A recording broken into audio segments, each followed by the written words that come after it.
Okay, here we are, Chapter 1. Now, I apologize, a three-hole punch punched through the T in themes. And again, you have these notes already, so all you have to do is print them off. You won't have to worry about doing too much writing. So let me just walk you through. Now, in the 14 chapters we are going to cover adaptation, how civilizations survive, how they perish, how humankind figures out a way through technology, innovation, how to improve. And of course, I kind of mentioned number 2 already. You are always going to see that mankind or humankind advances through progress, through necessity. All right. You may be familiar with someone by the name of Charles Darwin, and what you have there is someone that came up with the theory of survival of the fittest. And a lot of that applies to early civilizations with regards to how they survive. Did they survive war? Did they survive disease, drought, famine, all of those things? All right. Now, as we get to the middle of the course, what you're looking at is power. Who has it? How is it used?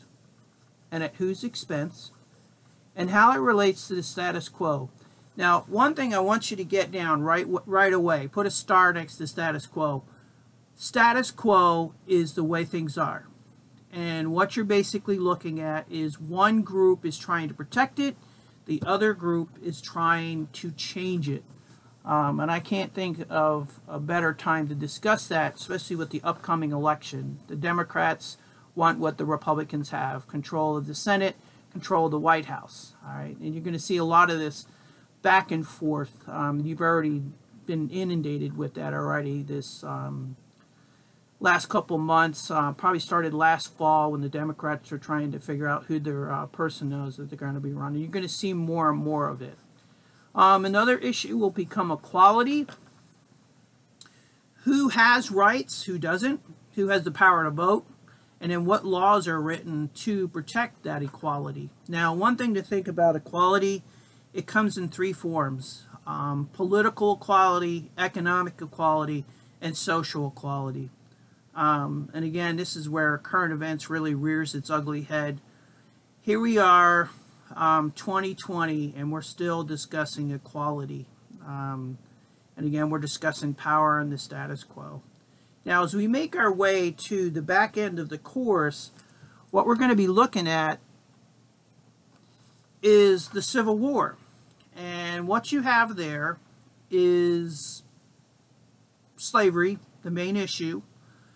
Politicians in Washington, D.C. and many of the state houses didn't want to touch it. They kept kicking the can down the road till it manifested itself into the Civil War.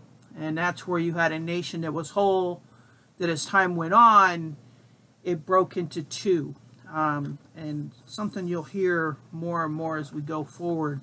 Abraham Lincoln gave a very famous speech in 1858, "A house divided cannot stand amongst itself."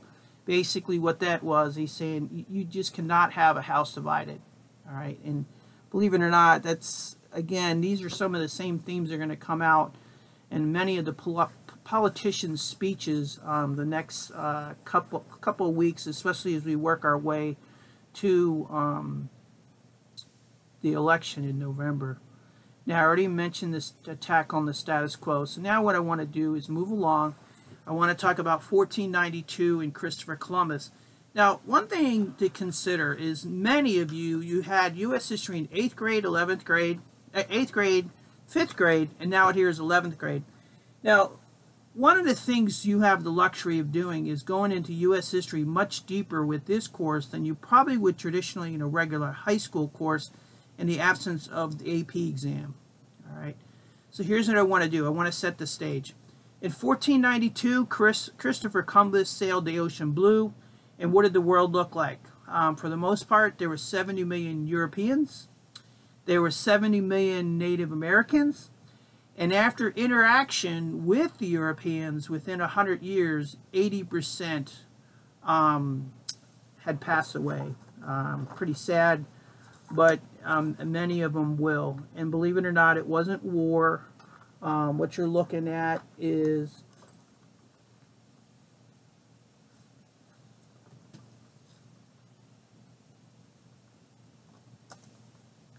what you're looking at is not war, but disease, especially with regards to smallpox. All right, smallpox is going to be a very, very deadly killer. So let's move along. Now, I mentioned early on about how civilizations survive, and what you're looking at is with the evolution of mankind, what you're looking at is evolution based on adaptation. Now, what you're basically looking at there, I'm trying to cover this up so it's not to distract you. What you're looking at is Homo erectus, which is basically ancient man that finally, after having been bent over, now erects himself. We're talking roughly about 5 million years. And then he now becomes a Homo sapien. Now, what's a Homo sapien as it relates to other species? What separates us in large part from other animals or mammals on Earth is largely the frontal part of the frontal lobe. We have complex thinking skills. We have many, we have empathy, sympathy, retrospection, introspection, and metacognition, which is thinking about thinking. We invent things. We're forward thinking. We think back to the past. We're a rather complex human. We're a complex being. Let's just put it that way. Now, with regards to our journey to 1492, we're talking about migration from Africa to Europe through Asia over a period of roughly 400 million years or so. All right. What you're looking at is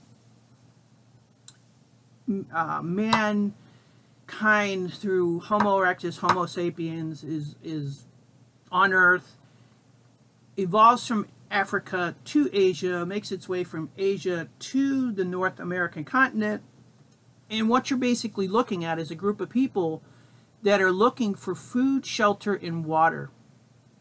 Now, that last item there, fear, is something that's we have inside us. It's an adaptive ability to sense that something's wrong, and now we're going to do something about it. Okay? And again, that's just kind of the complex being that man is. All right, so let's slide down here, get some more information out. All right, here we go. The big societal development is big scale civilizations were built. They compose themselves. Society evolves, especially when it becomes complex.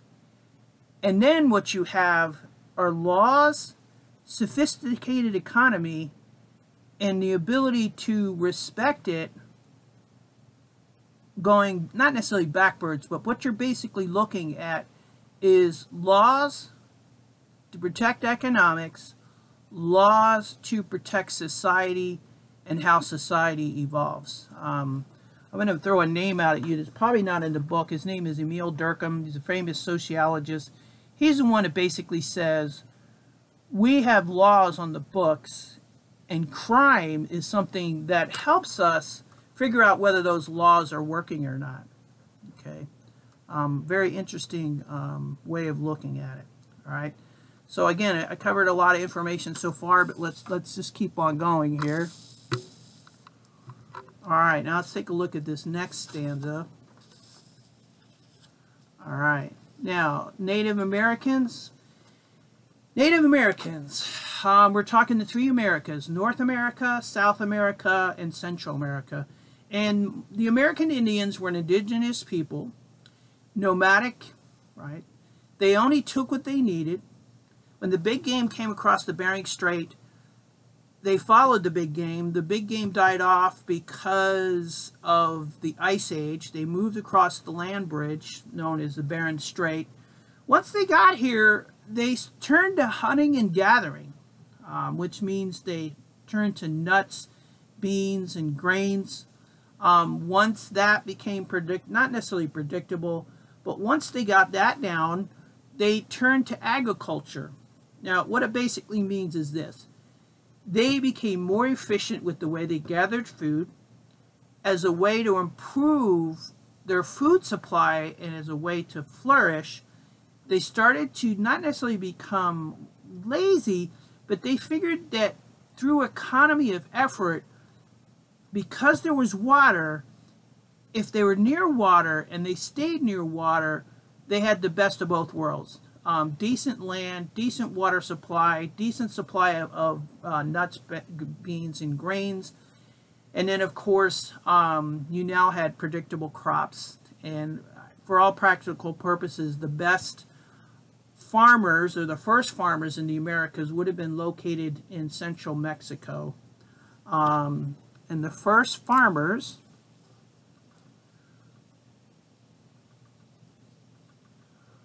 were, believe it or not, women. All right, women were the first farmers. The men were off doing all the other hard chores, but women were the first farmers, and they were very good at it. Now, just briefly, I want to cover Mesoamerica. And this is what you have there. There's three civilizations. The Mayan civilization, or Mayan Empire, the Inca Empire, and then you have the Aztec Empire. Now, there's a date that's wrong here. What you're basically looking at here is 1450. It's a 4 instead of a 9. Now, something to think about. I want you to take a look at the years. All right. Now, you should notice something funny. Many of them, especially the first two, did not last very long. Okay. Now, what you're basically looking at is the other ones failed over a period of time, either through drought, disease, or war. The only ones that really lasted the longest would have been the Incas. Okay. The other ones perished relatively quick. Now, when I say perish, it wasn't like they were completely gone. It's that their civilization basically broke apart. Now, one thing you'll find with all of these is they all had common traits. They had a religion, they had architecture, math and science, language, and they also had a language. Now, with this English, I want you to kind of strike that from that list. What you're basically looking is they would have had interactions with their own continents with regards to their own dialects, but once the Spanish came, the Spanish would have been start to infuse some Latin words along with some English words. Okay, it's more of a Latin than anything else. Okay, and here you got a little bit of a pseudo map, and this kind of shows you where this would have been located. Mesoamerica would have been roughly right in here. All right, here's North America, Central America, the top of South America, and it kind of worked its way down this way. Now, I'm going to adjust my camera a little bit again. And here you have it. I've given you a little bit of a description of what's going on here. All of them would have been polytheistic, right? They would have had some contact with the Euros that would have promoted monotheism. Here with the Mayan Empire, one of the things you're going to see, and I'm going to put this down here too, is you're going to see the celebration of fertility. And you'll see this especially true in their artwork. Pregnancy, families, family life, they were polytheistic. All three of these would have been polytheistic. All right. Of these three groups, this is the one that we spent a little more time with, in the sense that these guys were warring people. They didn't get along with their neighbors. The Spanish rallied their neighbors against them. In fact, it was 180 Spaniards with their neighbors rallying against the Aztecs, and basically took out the Aztecs in a short period of time, roughly over a 50-year period. All right, you may have heard the name Montezuma. They actually captured him, put him up for ransom, and then the people didn't want to cough up the money. What did that basically tell you about their leader? All right. So now what I'm going to do is I'm going to take this, I'm going to flip the page to another series of notes. Now, what I want you to do is, this was just a brief little lesson on the native populations. Now, obviously, your book is going to do a lot more with it. What I want to do is just give you just a rundown of why we study native tribes, and this is very important. And I want you to put a star, 2 stars next to this, because this is why we study these periods. All right. Now, 1, we study native populations to learn how to adapt to a wide variety of environmental conditions, famine, disease, and drought. We study them to preserve religious and ceremonial traditions. Now, the one thing with the religion and the ceremonial traditions, these people were largely agrarian. They basically didn't have control over markets, and they didn't have control over the weather. And one of the things that they're going to use with regards to religion is to figure out a way to talk to the gods, to have a relationship with the gods. And this is largely why you're going to see high priests, witch doctors, all that whole cadre of the clergy evolve, because they're going to be the ones that are going to be the spokesmen between the people and the deities. Now, remember, our civilization is largely monotheistic, which means we believe in one God. These guys believe in many. And what would the many be? It would be air, water, the soil, animals, certain animals. Highly superstitious, highly aversion to risk. I wouldn't necessarily say they were agnostic or atheist, but they were real prone to trying to figure out a way to master their fate, master the weather, and it kind of lend itself to religion. Now, obviously, it's more of a primitive religion as compared to some of the more religions that will eventually evolve. Now, the 3 great religions that we have right now are Christianity, Judaism, and Islam. And we're going to talk more about those and get into a little more detail, but just trying to give you what primitive religious life and ceremonial traditions would have been so important. Now, one thing to consider is they're trying to become in tune to nature, but they're also trying to have some kind of not necessarily control, but to have something ceremonial with regards to death. All right, they celebrate that person that has died, and they're moving on to the netherworld.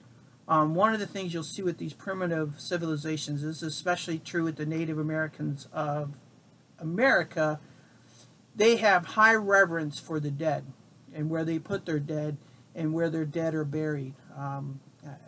Hopefully nobody's lost a family member lately, but one of the biggest, well, obviously the 3 biggest events in a person's life would be marriage, the birth of a child, and then a death of a loved one. Now, we can go into graduating high school, graduating college. Those are important events too.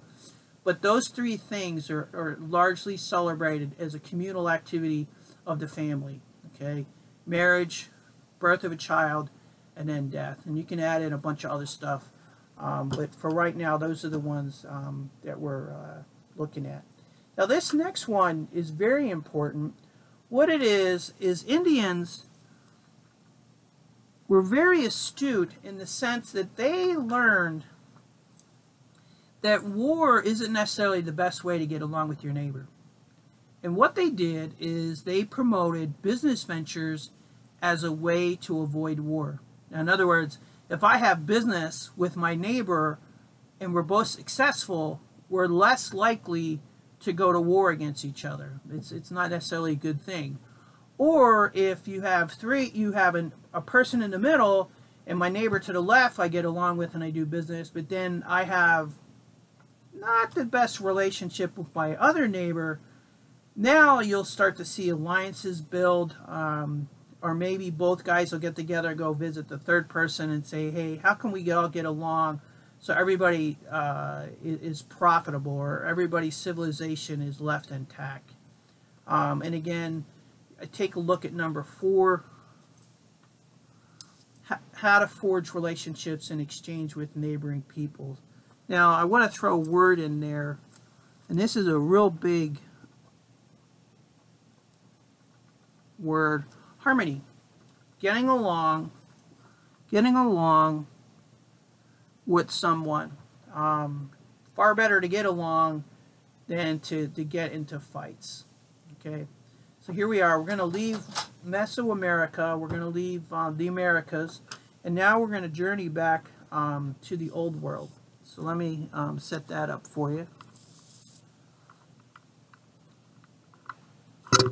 Okay, all right.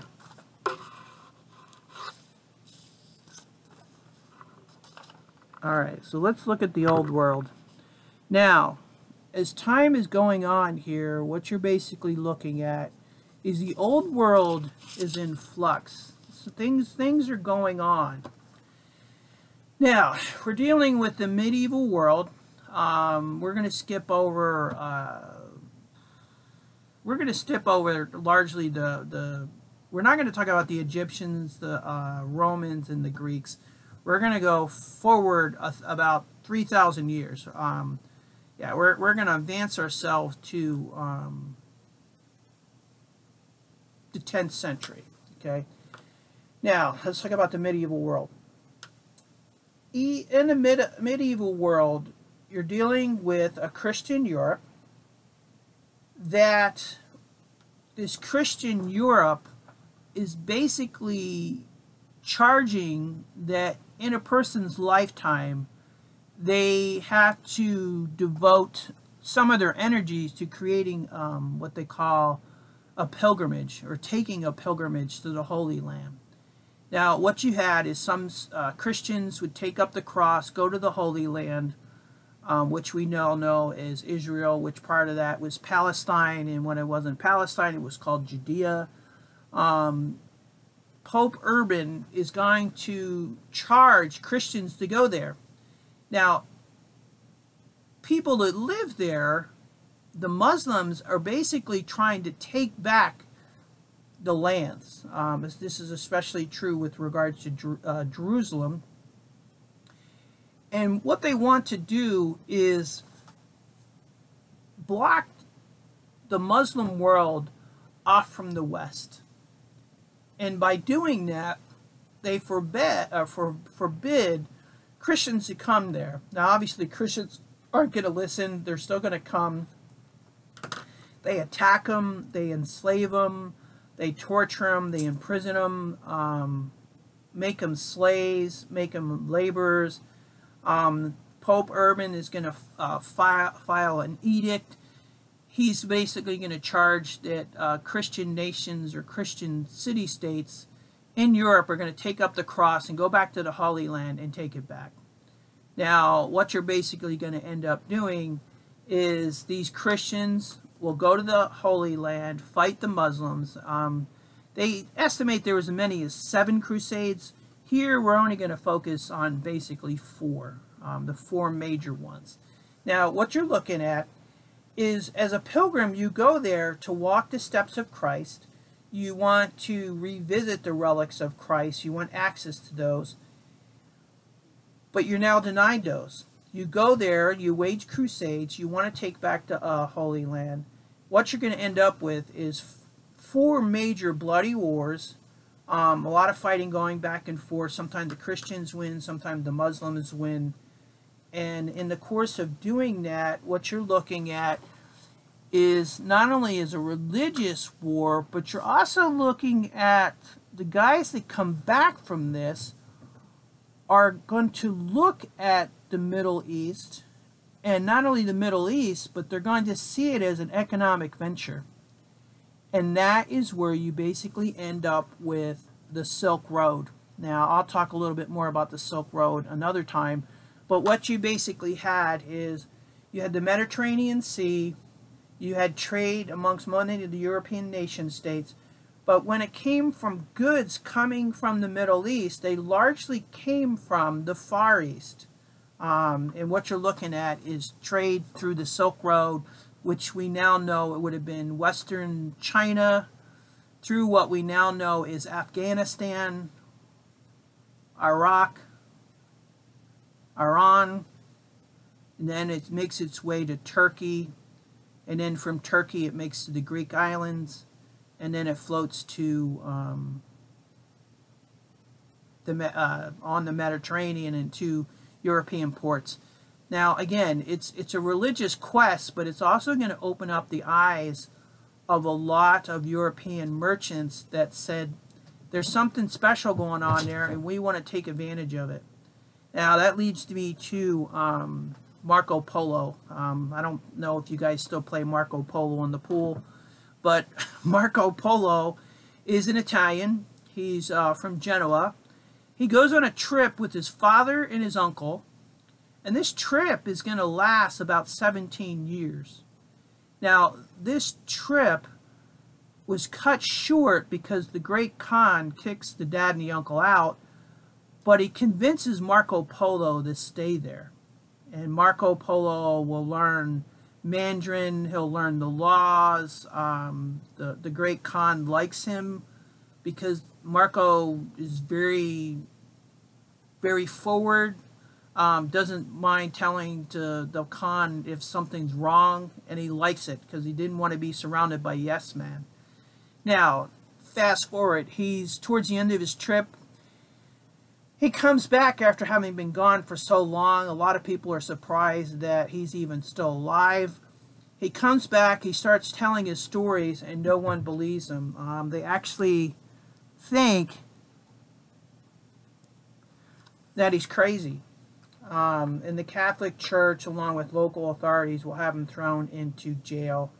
Now, what you're basically looking at there is while he's in jail, he will start telling his cellmate these stories. His cellmate starts to write these down. Eventually, his cellmate gets out. He passes these notes on to someone else. Eventually, they're published into a book called The Traveler. And it really coincides, believe it or not, this is just not something that happens overnight. By about the time you get to the early 1400s and early 1450s, Gutenberg has invented his press, and this is one of the books that will become very prevalent. Okay. Now, one thing you have to understand is the Catholic Church, for the longest time in this period, roughly from about 500 A.D. all the way up until the mid part of the 1600s, sat on a lot of knowledge. They didn't trust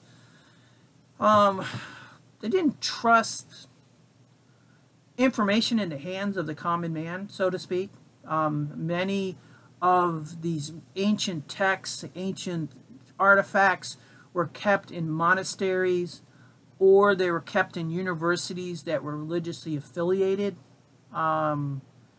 Yeah, there's just a lot of stuff that was sitting on the shelf. Now, eventually, once the printing press gets started and they start rolling off books, in fact, the #1 book bestseller for the longest time was the Bible. But once these other books started coming off and people started to learn how to read, basically, literacy, people just couldn't get enough of it. And slowly but surely, more and more of this information was let out in printed form. Okay, and I'll show you a handout. I'll have a handout for you the next time we meet, where I actually show you some of the numbers. Okay, all right. So let's keep going here. All right. Now, I mentioned early on about there being technology and that being a part of this story. Now, what you have, and this kind of goes back to technology innovations, you started to get astrologers, astronomers, scientists, physicists, all starting to contribute bodies of knowledge towards how we understand the universe. Now, one of the things that I want you to understand with regards to this is the fact that some of these guys are actually going to get in trouble for what they say. And it kind of goes against what the Catholic Church wants people to believe, or they just don't trust mankind to know all the idiosyncrasies with regards to all this. Now, let's talk about a couple people. Now, there's a name here that I didn't put on here. His name is Ptolemy. Now, Ptolemy, believe it or not, in 100 AD, theorized that the Earth was a sphere, and he studied the stars and came up with a measurement that measured what the circumference of the Earth would be. And believe it or not, with crude instruments and without having a computer, the internet, Google, or whatever, he came within 2,300 miles of actually having the number. Now, what you'll end up happening is Ptolemy gets in trouble because he starts throwing around the idea that the Earth is not flat, it's a sphere, and there's an all likelihood that what we thought was the Earth in the center may not be there. Okay, now they kind of take his findings, they bury him. Well, lo and behold, about 1,400 years later, you end up with another Catholic astronomer. His name is Galileo. Believe it or not, his name is Galileo Galileo. And what he's going to do is he's going to take some charts, he's going to take some measurements, he's going to take other people's work, and he's going to come right out and publish a paper that says the Earth is not in the center of the universe. Now, that is not good for his career, all right? He is going to end up being put in jail for heresy, because the belief now is if you move the Earth to the third orbit and you put the sun in the center, if you take man out of the center, you also take God out of the picture. Now, not completely, but it's almost like you're saying this God and man relationship now is being pushed aside, all right, is being pushed to the side, and that's not good. The Catholic Church doesn't like this, okay? It basically starts what they start to see as a Hellenistic age, where the math and sciences are starting to evolve, and the math and sciences, along with the printing press and these other things, are starting to put more information out that the church can control, and it kind of upsets the apple cart, so to speak. All right, so let's keep going. Now, let's talk about our next guy, Prince Henry. Prince Henry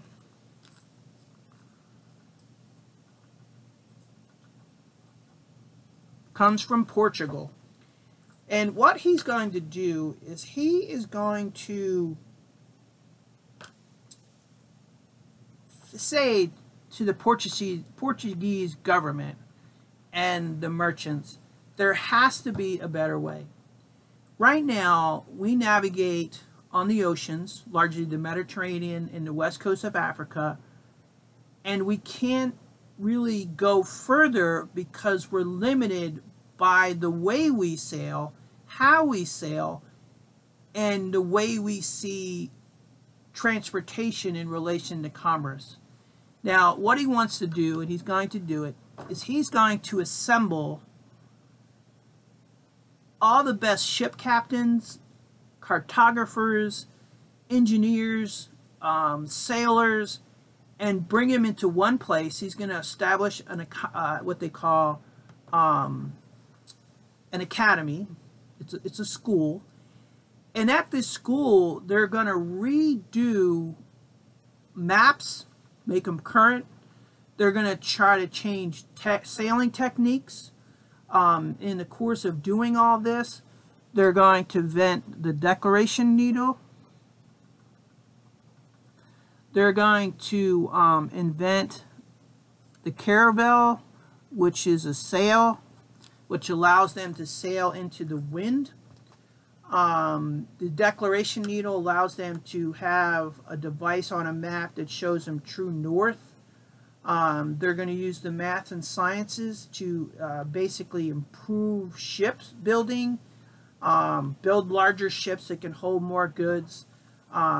Navigation techniques are going to be improved upon. They're going to go and get a printing press. They're going to use Gutenberg's work, and they're going to start publishing a lot of this stuff. And they're also going to do some borrowing. In fact, the magnetic compass comes from China. Now, one thing about China here, China is, the last I counted, I think there was like over 170 things that China at this time had invented that had never made it to the Western world. And it was largely due to the fact that China had closed itself off from the world. Now, one thing to think about the Chinese at this time, not now, but back then, is they never really invented anything to sell it. They only invented something to improve efficiency and to improve how hard a person worked. They never thought to selling it to someone. It's when the Europeans came and started to see the things that they had invented and started bringing those things back to Europe that it now was ascribed a value, or it was basically, for all practical purposes, this is something, if I got enough of them and I can reproduce them and I can drive my costs down and then I can figure out a competitive price, I can now start to sell it. All right. Now it's kind of funny, we're talking along these lines for the sake of now, if you go in the Walmart, just about everything is from China, and it's made as cheap as possible. So just think of it this way: what China makes, the world consumes. Okay, it's kind of ironic how the whole thing started to flip. Now, one last thing with regards to technology is the astrolabe, and it's a device that allows sailors to navigate during the day. Now, remember, one of the things to consider here is when they did their navigation, they only typically did it at night because of the stars. The stars were fixed. They had excellent star charts. They trusted the stars. If you've ever been out on the open water in a boat and you try to look outward, it all looks the same. It's just, you're good luck trying to figure out where you are unless you're with someone that really knows how to navigate and use all the fancy equipment that they have. Now remember, they didn't have fancy equipment back in those days. All right, now, here we go. Let's talk about some lessons that we're going to get out of this portion. And again, you have these notes, so I'm not telling you anything that you haven't been exposed to, but let's just go through this real. Oops. All right. Okay, so what do we basically have? Exposure to foreign lands, riches through war, namely the Holy Crusades, basically opened up a new way to look at things. All right. Now, here's another, whoops, sorry about that. Here's another lesson. Technology improvements and innovations in ocean travel inspired other further exploration. And this is especially going to be true when we come across Christopher Columbus and his efforts to sail westward to find the Northwest Passage, which is basically a shortcut to get to India and China. Now, the whole idea was if we sail west, we can get to India and China without having to go through the Mediterranean, where there's pirates, warlords, the Italian nation states that are warring with each other. If we can just get a straight shot sailing westward on the oceans, what they know is the Atlantic, without knowing that there's the Americas and not knowing that there's the Pacific, we can use technology and innovations to make ocean travel to go even further.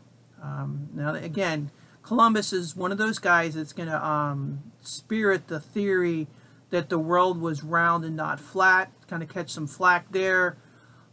He's also going to be the one that goes to the Italians, they turn him down. He goes to the Portuguese, they turn him down. And after 2 trips to the Spanish, he finally convinces them on the 4th try to let him sail westward. All right, we're not quite to that story yet, but we're going to get there. All right, so what are we looking at? Another lesson. Excessive population can now be spread out to new lands encouraged by social engineering. And this is especially going to be true in England, France, Portugal, and Spain. They're all going to use this outlet of the Americas once they're discovered as a way to shift population. All right. Now, what are you looking at? You're probably looking at people that were poor, didn't have jobs. In some cases, you had young men that were looking to stake their claims. You did not have a shortage of people trying to get to go to the New World in order to stake their claim and become rich. All right. Now, did you have some people that just wanted to go on an adventure? Yes, and it was typically a young person.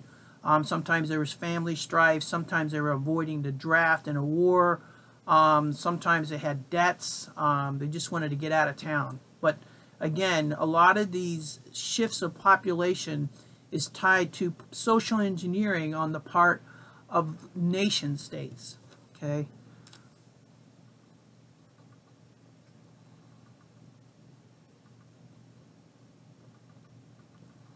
Now, again, one thing to consider, this stuff still goes on today. I'll give you a perfect, for instance, whether you realize it or not, 3 million Chinese have been exported to Africa to work as laborers. And what it is a population shift to employ Chinese people in other places in order to not have civil unrest as it relates to a lack of opportunity and a lack of employment. All right, this stuff still goes on today. Yeah, it still goes on today. Now, last part of this, colonies along the West African coast have proven to be productive and profitable, and this is Portugal that's going to do this. All right. Now, what you're going to have is Portugal is going to have colonies along the West African coast. All right, the West African coast. And what you're looking at is they established trade posts. These trade posts are successful. They're trading ivory, gold, and slaves. They're also bringing finished goods to Europe. Now, with regards to the African slave trade, one of the things you have to understand is the African slave trade had been well underway since 500 AD, and maybe a little sooner. What you had is you had tribes fighting tribes. At some point, somebody said, "Hey, why put these other tribes to death? Well, we can capture them, we can force them into labor, and if we don't force them into labor, we can sell them as slaves." Okay, and this is not a European invention. This is stuff that had already been going on in West Africa, mainly by Arab Muslim traders along the northern part of it. It made its way into the central part and then eventually the west part of it all. Now, obviously, the Europeans, the Dutch, the Portuguese, the French, and the English will eventually take that trade and expound on it even further as they took it to the Americas. And this is largely going to be the Spanish and the Portuguese, especially with the Caribbean and Brazil, because they start to cultivate large quantities of sugar. Okay. Now, what I'm going to do is I'm going to stop here and give you, no, you know what? I'm going to keep going. Let's finish this off. Let's finish this off. I know it's a little long, You can always hit the pause button if you have to.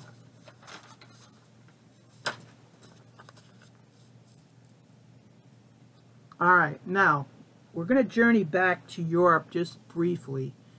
Now, what do you have? I talked about social engineering and for all practical purposes, outlets of people. But prior to 1492, there's going to be another event that happens, and it's just ironic that here we are covering this, and right now we're in the midst of our own pandemic.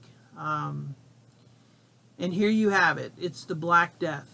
1346 to roughly 1353. 2/3 of Europe is going to die. Now, what had happened was they theorized that beasts of burden came across the steppe into Turkey and Afghanistan. When they came, they brought lice and fleas with them. This came with the beast of burden that ended up on rats, that ended up on ships, and they basically exported disease. Now, eventually what happens, these diseases make their way across the Mediterranean, they make it to the European nation states, just nasty stuff. Just the Black Death was horrific. A person would get boils on their body, the boils would break, suffocation, swollen, they in some cases turn black. What you had is a healthier person in the family who was basically forced to take care of the sick, and then eventually the sick would end up getting, the healthy would end up getting sick by the disease. If you had any kind of healthcare workers, which we didn't really call them healthcare workers, but if they had a doctor, unfortunately what had happened was the doctors didn't last very long, because even if they were treating people, they could only do so much. And one of the things you have to understand is they did not have any kind of understanding of germs, any understanding of disease and how they spread. And in fact, what they would do is take the dead, if they could, drag them out into the street. The caretaker would come along, put them in a wagon, and then take them out to the the outskirts of town and bury them and put just some dirt over them. Well, that didn't do anything, because the rats would turn around and eat all the dead people and then go back into town, which continued it even further. Eventually, someone got the bright idea that this isn't helping us all at all. Eventually, what they would do is figure out they needed to burn the bodies. Now, a lot of people, and again, this kind of goes back to that Native American thing I talked about. When someone dies, people like to have the ceremony of being able to take that person, put them in a box, take them to a graveyard, have a ceremony, and give them a proper burial. But this was not even taking place. All right, again, this is kind of just a part of that religious ceremony. They didn't even have that. They lost all that. And what you would basically have as a way to cure this disease is you would have to take these ceremonial things and kind of slide them off to the side and say, we have to do what's best for the community. Okay. Something to think about. A lot of blame was pushed around. A group of people that were blamed for this were the Jews. In many cases, there was a lot of superstition put with regards to this. What they did is they theorized that the Jews were trying to kill all the Christians by this, and that was not true at all. Basically, what you had is the Jews had typically lived on the outskirts of town because they were pushed there. They, because of their religious practices and their dietary practices, they did things that allowed them to kind of stay out of this fray, so to speak. They washed their hands before every meal. They sterilized all their kitchen utensils. They took their garbage and put it in sacks and took it to another location and buried it. And they did not eat animals. They did not eat animals where they didn't eat anything that came from having to kill an animal, and with regards to anything having to do with blood. All right, yeah, pigs, that kind of stuff. They just had a real strict diet, and this really saved a lot of them. Now, of course, they're going to get blamed for it. All right. Now, underlying thing of all this is if people die off, this created an opportunity for other people. All right. Yeah, it basically is an opportunity for some. Now, this great horde, this disease, and I mentioned this earlier, came with the great horde. Okay. Whew, let's catch our breath here. All right, some good stuff, I think. All right, so real quick here, let's move on. We're going to advance ourselves about 150 years. Now, we're going to concentrate on some religion here. Now, up until this point, what I had mentioned was the Catholic Church had reigned supreme. Now, what you're going to get is you're going to get what they call a schism. All right, this schism is going to occur. Now, what you have is you have a Roman Catholic monk who's in the monastery. He is told to, his job is to transcribe ancient texts from Arabic, Hebrew, into Latin. And in the course of doing this, he is going to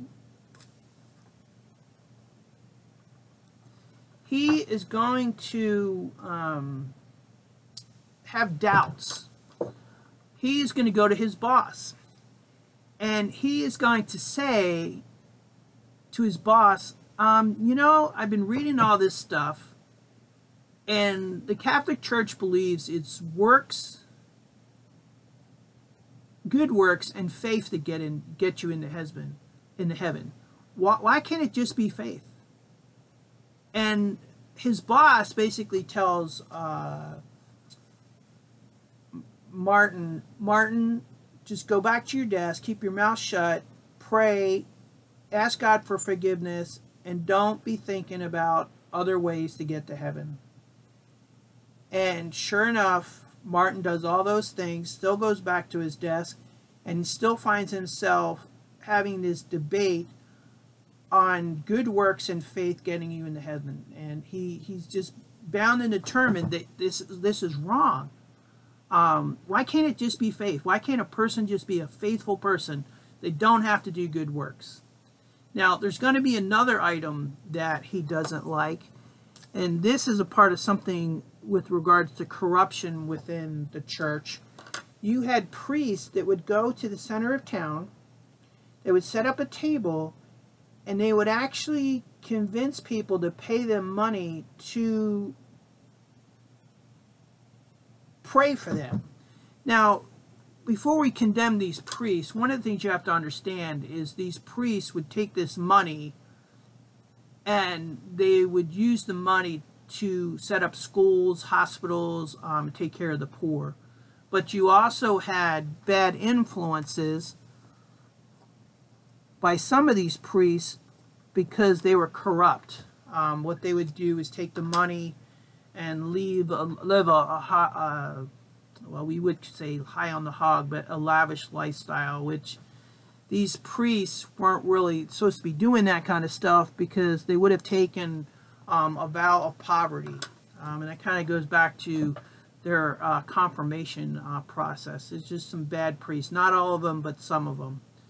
Now, Martin, in this schism, Martin is eventually brought up on charges. He is brought in front of the diet of worms, and in the course of doing this, he's also writing something called the 95 Theses. And what this is these are corrections that he thinks that the church should go and attempt to reform itself. Now, the diet of worms is in Germany. It's actually a town called Worms. And these bishops put him on trial. They find him guilty. They excommunicate him from the church. He leaves the church. He eventually gets married. He has a family. But what he's going to end up doing is Martin is not going to stop. What he's going to do is he's going to author papers and what they call diatribes and speeches where he starts to blame the Jews for a lot of things. And this kind of comes out of his religious training, because in his religious training, the whole idea is they needed to get Jews to convert to Catholicism, and by doing so, they're doing their duty. Now, in this case, he goes the other way and eventually says, why waste our time trying to convert Jews? Why not just round them up, put them in their synagogue, burn their synagogue to the ground, and then we'll scatter their ashes in the earth and just basically get rid of them. He's also going to be the one that says, round up all these Jewish texts, the Torah, the Talmud, any of their writings and the philosophies, put it in the center of town and burn them. Now, this should sound familiar if you know anything about Nazi Germany, because the Nazis will follow Martin's dictums. All right?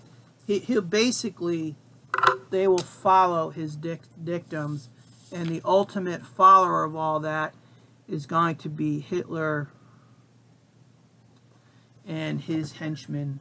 Okay, kind of mixing a little current events, well, not current events, but just activity in the middle part of the 20th century that kind of relates to what we're studying in this period right here. And if you know anything about neo-Nazis and anti-Semitism, this stuff is still around today. And in fact, anti-Semitism is probably stronger now than it's been in quite some time. Yeah, it's as strong as it's been in quite some time. Some people will rival it to what would have been going on in Germany in the 1930s. All right, that's just something to think about.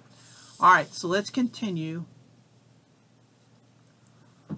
Again, this nice thing about having this on YouTube, you guys can hit the pause button and take a little bit of a break. Alright, so now we're going to shift gears.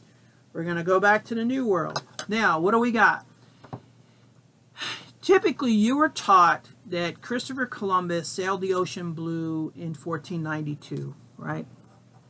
Now, I am here to tell you that within the last 20 years or so, more and more evidence is coming to light that there could have been, and very well likely, have been Chinese mariners that could have made it to the Hawaiian Islands, could have made it to the coast of, not the coast of what we know as Alaska, and even to parts of Nova Scotia. All right. Now, what they theorize that Chinese mariners and vessels over 400 feet long came across with vessels filled with roughly 800 men and all kinds of animals to keep them alive with food and such. But they didn't stay. They didn't establish settlements. But what they started to find, and this is just recently, and this is in Mexico City, they started to find out that there was a presence of Chinese texts that showed up in Mexican culture much earlier than the first Europeans would have been with regards to the Spanish, which again would leave archaeologists, historians, and scholars to believe that the Chinese had made it to the Americas much sooner before Christopher Columbus in 1492. Now, I throw this out there for you because, again, there's a body of evidence that suggests that the Europeans were not the first ones to come across. In fact, you can always go back to the Vikings in 1100, and Leif Erikson had made it to the coast of Nova Scotia, and he'd been the first European. So you have the Chinese and the Vikings that would have predated Christopher Columbus. Now, let's just talk a little bit about Christopher Columbus real quick. Christopher Columbus went to the Italians. They said no. He went to the Portuguese. They said no. He went to Spanish. He went to the Spanish twice. And they finally said yes. Okay. Now, what did he promise them? He promised them gold, glory, gold, oh, this should be, no, sorry about that. Gold, glory, and God, and not necessarily all in that order, okay? Now, he probably said this: if I bring back the riches of the Americas and the riches of gold from China and India, I bring glory to Spain, and while I'm there, I'll convince the native populations to convert to Catholicism. All right. Now, one of the things that's going to happen is the Pope is going to get in the middle of this. This is especially true after he comes back, because now Spain and Portugal are now going to be fighting over who has the blessing of the papacy. Now, what they're going to end up doing is splitting the world into two. It's called the line of demarcation. And what the Portuguese end up with is the east coast of Brazil all the way across into the portions of Africa, and then the Americas and the other part of South America will go to Spain. Now, Portugal thinks that they have the upper hand here, which in reality, when you get to long and short of it all, Spain ends up with the mother lode. Okay? Ends up with the mother lode. Now, one of the things that's going to happen as time goes on, Spain is going to bring back too much gold from the New World. As a result of that, they're going to crash their economy over about 100 years or so. But what they're going to do, my cat just got in the way there. What's going to happen is they establish trade, they establish settlement, and they conquer native populations. Now, I want you to notice that word, conquer. Bad news. All right. Now, did they do it through war? No. Did they do it through trade? No. But what they did do it through was disease. All right. Disease. They conquered them, but they did it through disease. Bad news. Bad news all the way around. It wasn't war. It wasn't trade. It was disease. Okay. Bad, bad, bad, bad news. All right. Now let's talk a little bit about the Spanish conquest. Now, when they get there, they establish something called New Spain. Now, this New Spain is going to establish a precedent that will end up being an example for European settlement. Now, this is especially true with England and France. Okay, those two right there, England and France. All right, they're going to set the model for them. Now, by 1560, and here it is, from 1492 to 1560, the natives have been conquered, leaders overthrown, the Catholic faith basically held in contempt, even though it worked for the Spanish for a while. But it's the disease. The disease is the thing that succumbed these native populations. All right. And here it is, by 1680, New Spain was a graveyard. And the last thing with regards to all this is the Spanish Armada. And that is England defeats Spain Navy.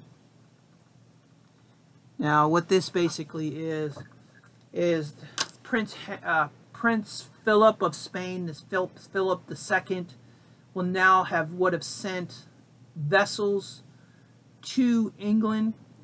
He had overtures to Elizabeth I. Hey, we need to get married. We can unite our two kingdoms. We can become very powerful.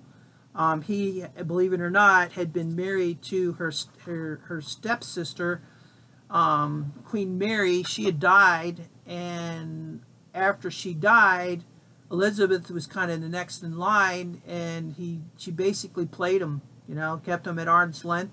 He finally said, you know what, I've had enough of this, and he sent the Armada towards England. The Armada showed up. They started off with roughly about 130 vessels. By the time they got there, there was 80. A number of them have been damaged by bad storms. He picked the wrong time of year to go there. He went in the winter. The Spanish were defeated by Sir Francis Drake and the smaller vessels of the English Navy. They did a real number on them. In fact, many of the vessels that were wrecked, that were Spanish, these big galleon ships, many of them washed ashore in Ireland, and that's, if you know anybody that's of Irish descent, if they have any kind of Portuguese or Spanish in them, it's because these Spanish ships who had Portuguese sailors along with Spanish sailors on them washed ashore and they settled there. All right, so here it is. Spain's at the top. Everything's great. They didn't manage their economy correctly, and then through the fact that they started to not be able to bring enough gold back and sustain their economy, they started to wane. They started borrowing too much money. They couldn't pay back the money, and they eventually became a weaker nation because of it. Now, this is important to our story because England is going to take a look at Spain, and they're going to say, we want to avoid Spain's folly. And that's going to be very, very, very important to this story. They're going to look at the Spanish model and decide that they don't want to repeat it.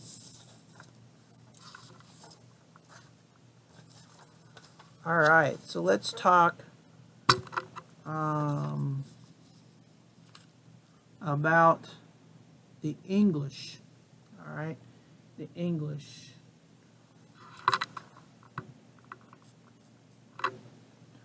All right, now, why did the English come to the New World? Their merchants needed new markets. The people were upset with the costly wars that were being waged and being paid by taxes. Now, you can talk to your parents with regards to this. Nobody likes taxes, okay? In fact, one of the things you're going to hear some people talking about is if the Democrats win, what's going to happen to our taxes to pay for all this stuff that's been going on. And of course, the Republicans are always saying, no, we're going to keep taxes low. It just depends on what your persuasion is. Now, there's going to be something else. In England, there'll be a real anti-Catholic fervor. And what they're basically looking at is the fact that they want to break away. They already have broken away to this settlement period. They see that Spain's on the way down. Why not go to the New World and establish our own markets for new materials, our own market for finished goods? We'll go there, we'll have settlements, and we'll establish our own series of colonies for our own purpose. All right. Now, one of the things that's going to happen is you're going to have that social engineering piece that I talked about earlier.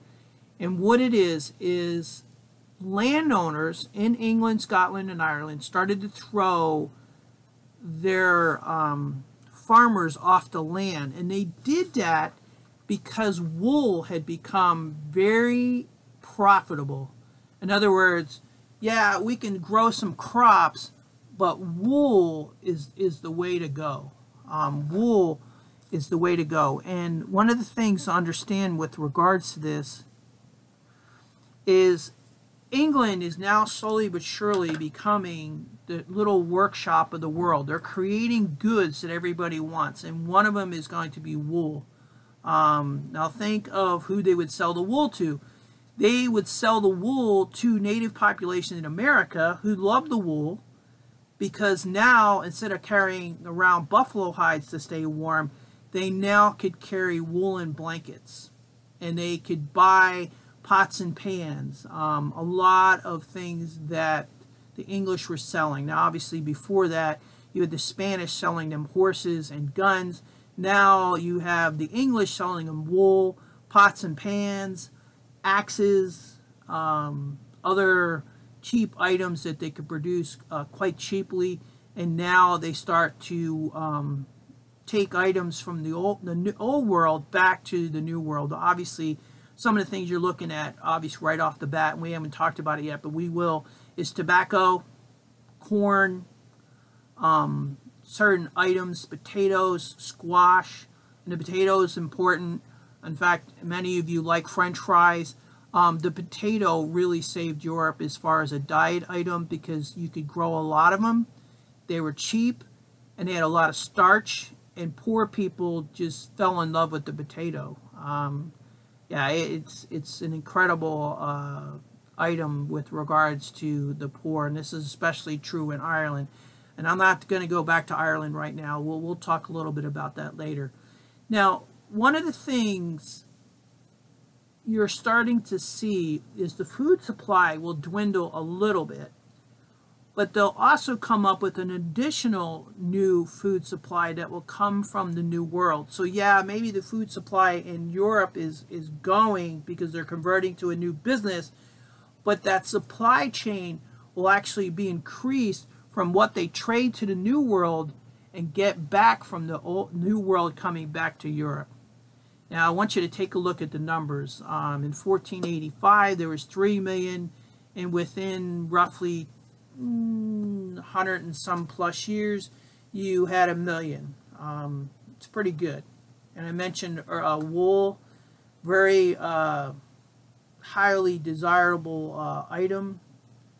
Mercantilism starts to develop. Now one of the things I want you to see with regards to mercantilism, it predates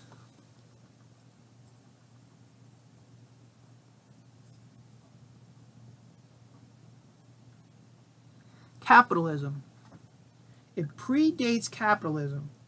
Now, capitalism, and you're probably familiar with this term. You probably heard, I'm sure you've heard it before. Capitalism is invented by the Dutch. Now, capitalism for all practical purposes is this in a nutshell. Capitalism is the sale of goods and services for a profit with little or no government interference. Now, how does a government get in the middle of it? By taxing people and raising tariffs and imposing regulations. Okay? So, if you're a capitalist, you do not want taxes, you don't want regulation, and you don't want tariffs. Now, I'm not trying to I'm not trying to trump the Trump, but if you listen to Donald Trump, one of the reasons why he won in 2016 is he was one of the ones that was arguing lower taxes, get rid of regulations, and go up against these nations with these tariffs, these lousy tariffs, and we're going to get our own deal. And that's one of the reasons why he was able to win. He was able to convince enough people that capitalism is alive and well if you do these three things. All right. Now, obviously, there's the antithesis of the other part of the argument, and there's people that say we don't tax enough, we don't have enough regulation to protect the environment. And then the other thing would be these tariffs. These other nations are doing nasty stuff to us, so we need to do nasty stuff to them. So there's a lot of that going back and forth. Now, I point this out because this is some of the rhetoric that's going to come out in the next couple of weeks as we head to this election. So I'm kind of tipping my hand, so to speak, but I want to kind of bring in some current events as it relates to other stuff that we're talking about. Now, real quick, Spain and Portugal was successful in settling and populating Africa with trade posts. It'll be the English that will go to the New World and establish trade posts and start to bring new products back to the Old World and take stuff from the Old World and move it back to, take it from the Old World back to the New World in the form of trade. Alright, so let's talk about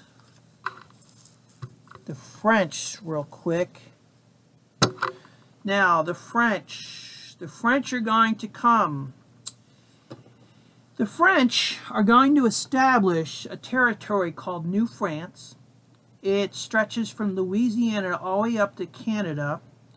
Now, the French are going to treat the Indians much better. They're going to get along with the natives. They're going to assimilate to their culture. They're going to learn their traditions, learn their languages.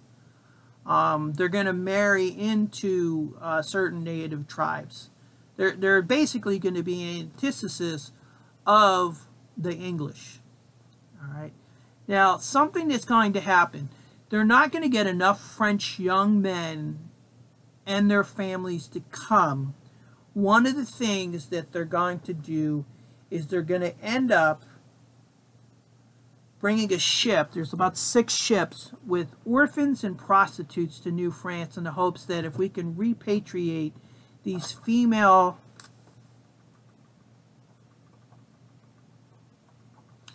orphans and prostitutes, that we can save this. But it's not going to happen. And the reason why it's going to not happen is because the conditions there are terrible. It's extremely cold. It's harsh. There's no gold coming up from the ground. A lot of these young men they're not having it. And if they do have it, you're looking at frontiersmen that liked doing what they're doing, but they're really not inclined to go back to France. They're happy in North America. And one of the things that they're going to be happy is with the fur trade. Now, I don't know what your movie watching is like, but there was a movie not too long ago called Revenant with Leonardo DiCaprio that really shows you just how successful fur trading was. Now, with the English, it was tobacco, it was cotton, rice, but with the French, it was largely fur. All right, and they really enjoyed that fur. All right, so we left the English, we're leaving the French. I'm going to conclude this with the Dutch. All right, let's take a look at the Dutch. Now, I mentioned this earlier with regards to the Dutch. They were the ones that that invented capitalism. They're also going to be rivals to the English with regards to slave auctions, especially coming from Africa. They're also going to be rivals to the English with regards to boat building. And in fact, they built some of the best boats. And in fact, the English were some of their best customers. They were also very good at banking. And they were also very good at establishing what we now know as the stock market. And what that was in New Amsterdam, which is their central city, they had banks, they had stock market, and they also had insurance companies. These Dutch were very forward-thinking with regards to all that.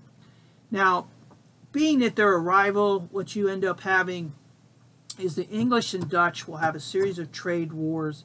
This will lead to the Dutch-Anglo Wars, which eventually makes it back to the New World. If some of you have ever been to New York City, one of the things you need to understand is its original name was New Amsterdam.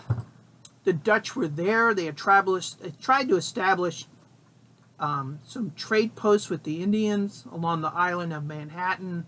They got a sweetheart deal. They traded some beans. They traded beads. They also traded 16 guilders. It's one heck of a deal.